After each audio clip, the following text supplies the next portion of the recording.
Let me ask you a direct question. Why is it that the more you try to do the right thing, the more life seems to tighten its grip? While some move forward with ease, you face difficulties in life that test your faith, your mind, and your emotional strength. And what if I told you this isn't bad luck, punishment, or a wrong turn? What if this is actually a clear sign that you are one of God's chosen? Maybe you've quietly wondered why God allows certain trials, why pain keeps visiting those who only want to live with purpose. The truth is, almost no one talks about this the right way.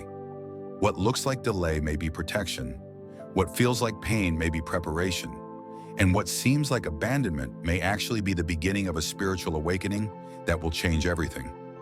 If this topic has already touched something inside you, comment below, "I am chosen," because I want to know you're walking this path with me.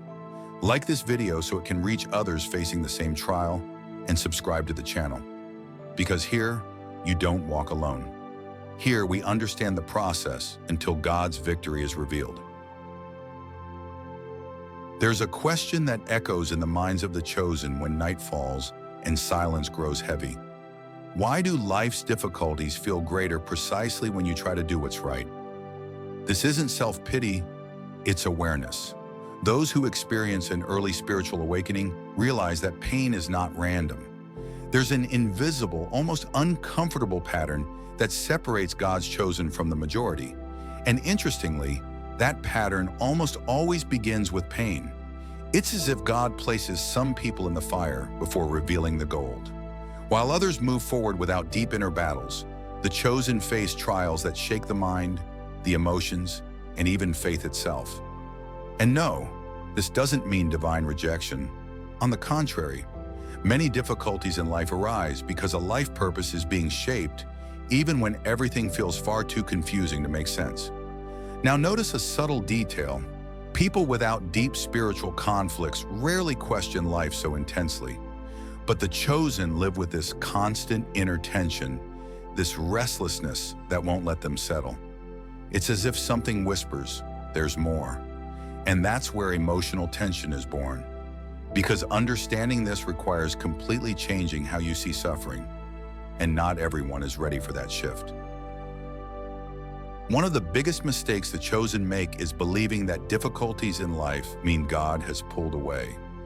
This belief grows when you constantly compare your journey to others. While some prosper quickly with little inner conflict, God's chosen walk longer, quieter paths. But ease has never been proof of divine approval. Even though many still fall into that trap, there's a dangerous confusion between open doors and life purpose. Not everything that flows comes from God, and not everything that stalls is a mistake. Sometimes divine silence isn't abandonment, it's strategy. God works in deep layers where ego can't reach and haste isn't allowed. Trials arise to teach discernment, something only those who face real hardship truly learn. Think of an athlete training for a major competition. The hardest workouts don't happen on stage, but far from applause. The same is true for the chosen. Many quit because they misinterpret the process and confuse pain with punishment. But when that understanding shifts, clarity begins to emerge. And that's exactly where almost no one dares to go deeper. There's a truth rarely spoken clearly. Those who carry greater life purpose endure greater pressure. The chosen aren't tested because they're weak, but because they can endure more. A trial never comes to destroy. It comes to reveal. And the greater the calling, the more intense the preparation, even when it shows up as endless difficulties in life. Pressure shapes character the same way fire shapes steel. People who've never been pressed by life often break during their first real crisis. God's chosen, however, develop emotional and spiritual depth early, often by force. Pain creates vision, loss teaches value, and suffering builds maturity that comfort never could. It's common for these individuals to feel they matured too soon, as if the mind aged faster than the body. This isn't unnecessary weight, it's preparation. God doesn't entrust great responsibility to those who still run from pain. And when this realization begins to surface, something awakens inside. leading straight into a process almost no one sees unfolding. Much of God's work in the lives of the chosen happens out of sight. While many seek quick recognition, God's chosen go through a silent process where growth isn't visible, but it's profound. At this stage, difficulties in life feel unfair because they come without clear explanations. Yet it's precisely in the unseen that character is built. Before God uses someone, He reshapes the inside. Pride is broken, emotional dependencies are exposed, illusions collapse. This isn't punishment, it's preparation. Losses teach detachment, rejection strengthens identity, and delays prevent future destruction. Spiritual awakening doesn't arise in comfort. It's born when everything propping up the ego is removed. This process hurts because it confronts who a person truly is, not who they pretend to be. Many try to escape this phase, numb the pain, or distract themselves to avoid facing the emptiness. But those who remain begin to notice subtle signs of inner transformation. And there's a very clear indicator that this preparation is happening. One most people don't recognize right away. One of the most common signs among the chosen is a constant feeling of not belonging. Even surrounded by people, something feels off. Shallow conversations drain you, empty environments feel unsettling, and your mind seems a few steps ahead. This discomfort isn't social isolation, it's spiritual refinement. Difficulties in life sharpen perception and make it impossible to pretend everything is fine when it isn't. Another strong sign is prolonged solitude, even without physical abandonment. It's as if God creates silent spaces to strengthen identity. Many of God's chosen develop emotional responsibility far too early, becoming support for others while still rebuilding themselves inside. It's heavy, but it prepares them to sustain God's victory at the right time. There's also heightened spiritual sensitivity, stronger intuition, unexplained inner unrest, and a spiritual awakening that won't let certain truths be ignored. Those who experience this often think something is wrong with them, when in reality they're simply in preparation. And recognizing these signs changes everything, including how the next challenge is faced. If you identified with at least one of these signs, comment "I understand" below. Many of the chosen don't quit because they lost faith in God, but because they became emotionally exhausted. Difficulties in life pile up one after another, creating the feeling of constant struggle while others seem to move effortlessly. Comparison slowly eats away inside and creates the false belief that something went wrong spiritually. Another critical issue is misunderstanding the process. When someone doesn't realize that trials are part of their life purpose, every obstacle feels like failure.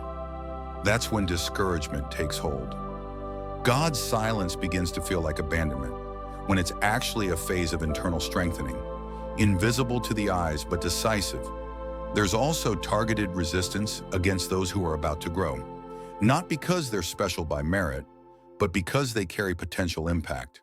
Those who don't understand this abandon the process too soon, but those who stay begin to realize that quitting now would cost more than enduring a little longer, and that realization changes everything that comes next. When the process finally ends, something shifts from the inside out. The difficulties in life that once felt like pure pain begin to make sense, like puzzle pieces finally fitting together. The chosen realize that nothing was wasted. Every trial built authority, not arrogance, but a quiet confidence rooted in self-awareness and experience. The wound stops being a source of shame and becomes a tool. What once hurt becomes a bridge to help others, guide them, and support them. God's chosen don't speak from theory, they speak from lived experience. God's victory doesn't show up as display, but as emotional stability, spiritual clarity, and peace that doesn't depend on circumstances. What once nearly broke them now becomes a silent testimony. People start listening, not because of force, but because presence speaks differently. Those who survive the process become references without competing for space, and when this phase arrives, one inevitable question emerges. What do you do now that the preparation is complete? When difficulties in life arise, the first instinct is often resistance, complaint, or self-blame. But the chosen eventually learn that responding with awareness changes everything.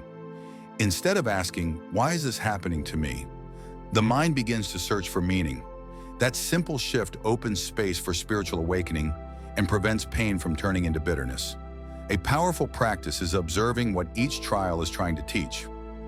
Loss teaches detachment, delays build patience, and rejection strengthens identity.